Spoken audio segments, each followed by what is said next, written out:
樣睇下這個轉到聚焦國際嘅節目現場，禮拜嘅全球新聞短評，繼續利用10分鐘嘅時間，帶下來抓走天下大小事情。繼續係有請國防安全研究院嘅曾復生教授為大家來做評析。先生你好，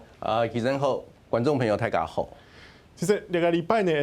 一條新聞呢，關心嘅是川普同拜登嘅辯論了後，看起來呢，川普嘅贏美國嘅態度，尤其佢得到呢個公務嘅封面權，韓國拜登呢嚇黨內面有幾多人想要同佢翻盤，現在係用觀察咯。觀察下拜呢，拜登啊，因為替拜總統大選嘅辯論佢表現冇大家預期係好同時呢因為感冒所以呢佢冇辦法表現正常所以呢大家知道講有一段老態嘅現象出現，所以呢民主黨有部分嘅人士開始考慮去揾拜登也就候選人揾新嘅候選人嚟同川普嚟拼也拜總統大選同時呢共和黨沒有部分嘅議員開始懷疑，如果講拜登也身體嘅狀況係按呢狀況嘅話呢，馬上就拍響做決定也值得大家嚟考慮所以呢要求也副總統Harris 提出也新嘅根據美國憲法第25條修正案第4款嘅一個條文來取代拜登做也總統嘅決策嘅權利所以呢，美國底下開始有面臨一個新嘅憲政嘅一個挑戰但是呢，也在美國嘅總統大選你注意到啦雖然講川普取得部分嘅優勢，同時呢聯邦大法官嘅裁決對川普有利在公務上嘅行事呢，對川普做得有刑事嘅分辨權，但是呢私人嘅行為呢，仍然冇刑事嘅分辨權另外，你們注意到呢，雖然也係辯論對拜登不利但是呢有一個挺重要嘅一個研究美國總統大選嘅一個資深嘅 American University 嘅一個教授嘅，而過去40年失敗美國總統大選佢用13隻關鍵性嘅元素來做指標來分析美國總統大選預測馬上會贏嘅一個看法呢，失敗嘅預測有900全部被講中，200呢佢評估根據13隻關鍵性嘅元素來分析的話拜登先贏總統嘅機會較大所以呢用青島美國嘅一個民主黨嘅人員同拜登同佢團隊全部還有信心講拼到底拜登還是會連任也拜總統所以呢你知道呢以下來講馬上會贏馬上會輸係言之過早同時呢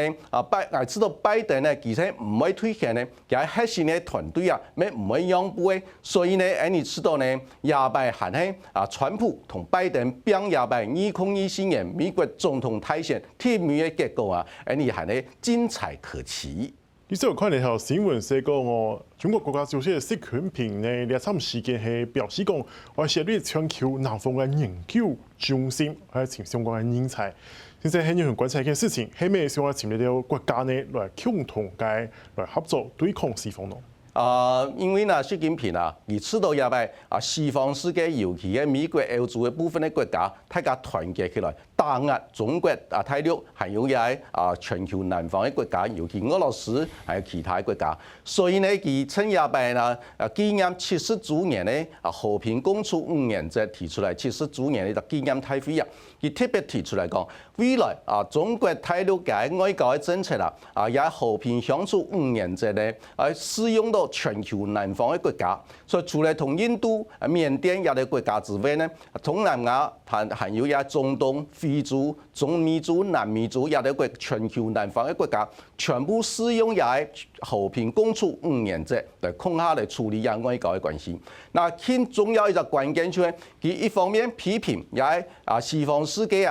對也全球南方國家採取也小院高牆嘅科技戰。同脫鈎斷鏈的一個貿易戰也對全球國際社會係全部不利嘅所以呢，佢提倡也團結全球南方嘅國家呢，一方面提出設置也全球南方嘅研究中心，同時呢提出每年有1000張名額嘅獎學金鼓勵全球南方嘅國家到中國大陸來學習，同時呢要鼓勵提出也農業科技發展嘅基金啊，來支持全球南方嘅國家來發展農業同科技嘅發展。另外，佢咪提到，從2030年以前啊，那中國大陸會從全球南方啊進口嘅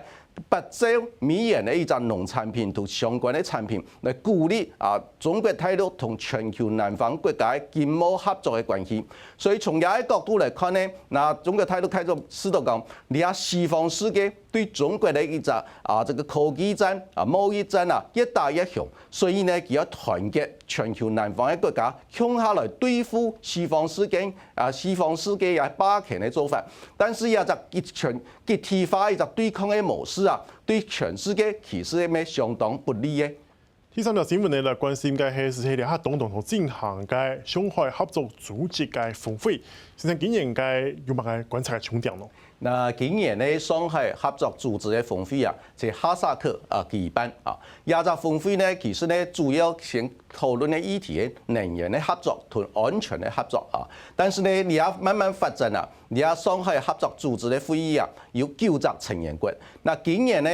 其中一隻挺重要嘅成員國印度，也係總理莫迪啊，佢就冇參加表示講，因為你中國同印度嘅關係啊越來越差，所以莫迪也就冇來參加喺上海合作組織嘅峰會。同時呢，你咪注意到亞峰會呢，第一隻挺重要一點就係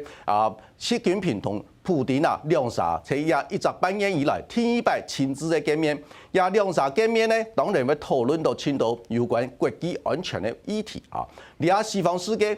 逼迫中國呢，開始選邊，所以做唔得呢，喺美國、歐洲同俄羅斯之間採取兩邊左右逢源嘅一個策略。你睇西方世界中國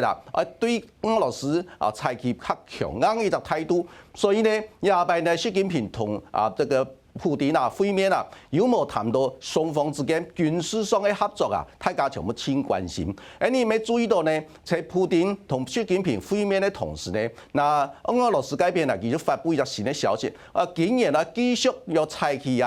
在亞太議題採取聯合嘅海軍同空軍嘅聯合軍事演習。所以有個消息出來之後，大家就開始關心俄羅斯同中國之間會冇形成一個軍事同盟嘅關係開始出現一個新的變化，也大家要注意啊。同時呢，也擺喺上海合作組織嘅峰會呢，你咪注意到呢，你睇大家也峰會開始同嘅白俄羅斯納入成為第10隻會員國啊。同時呢，中國嘅邊咪宣布要歡迎哈薩克呢來參加也金磚國家嘅峰會。也金磚國家嘅峰會呢，你睇呢泰國越南、馬來西亞同時咧表示講有興趣要嚟參加呀金磚峰會，所以呢，你睇由中國同俄羅斯共下來主持嘅上海合作組織峰會，同埋金磚國家嘅峰會兩隻重要嘅組織，如果能夠聯合起來嘅話，當然會形成對西方世界G7 同埋北約也對安全同經濟組織嘅合作形成一隻新嘅對抗式嘅國橋後續嘅發展呢，值得你大家繼續嚟觀察。這邊呢，個關心嘅係今年呢，就統計嘅亞洲股市嘅 IPO比往擺係小撇7成多，先生，中文版內容應該觀察係乜嘅？也係國際股市資本市場嘅一隻 IPO， 一隻金額咧係減數嘅一隻變化影響到同時咩反映國際資金嘅流動，也係國際資金嘅流動咧，也係考慮最優先嘅考慮嘅係對亞洲市場未來發展嘅信心同未來前景嘅一隻研判。所以如果講今年同期相較去年嘅一隻今年有輕大變化。增加係啲減少呢，全部反映到也係國際資金流通一隻挺重要一隻判斷啊。所以呢，也根據最新嘅數據來看呢話，亞擺呢影響最大係中國大陸。也今年到6月為止呢，從去年同期來比較呢，下降金額下降85%咁多。所以也代表講，也國際資金對中國大陸未來發展嘅經濟嘅前景同未來一隻信心越來越大啊。因為呢，中國大陸也過去嘅金額清貸，所以也被減少呢85%啊，所以影響到規個亞洲地區啊，規個資本市場新嘅也這個資金減少嘅程度啊，就清貸。不過相對來看的話，你發現啊，美國同歐洲相對也同樣今年到2月為止，比較去年的同期增加美國增加差唔多有70歐洲地區增加196所以從呢個角度來看呢，要代表個國際嘅資金對美國同歐洲嘅市場未來發展嘅前景信心越來越強，同時呢認為說未來發展嘅這個前途挺好，所以佢願意嚟投資更加多嘅資金。另外值得大家注意係印度嘅變化，印度係在亞洲地區，但是呢今年到2月比較去年同期呢，增加幅度清貸，同時呢金額呢達到47億美金比美國還少的一點點，係全世界第2大嘅國家，所以也代表講國際嘅資金對印度嘅未來嘅發展嘅信心咪越來越強，所以呢，你知道咗中國態度改變啦，要好好嚟檢討，為什麼也係國際嘅資金對中國態度未來發展經濟嘅前景信心越來越大，同時呢認為說未來發展嘅前景越來越模糊，所以大家雖然都評估講態度鴉片自己要好好的檢討。如果講兩岸關係唔好按緊張去恢復一個和緩良性互動嘅一個氛圍嘅話，對國際資金願意嚟中國大陸投資也意願我相信會越來越高，所以呢也值得中國大陸改變好好嚟參詳，好好嚟檢討。如果先生記大家平時咯，你記別關注嘅新聞係美國大選嘅後續，韓國中國嘅戰略布局，前提是係亞洲經濟發展。提供以下給我關注日本嘅安全戰略。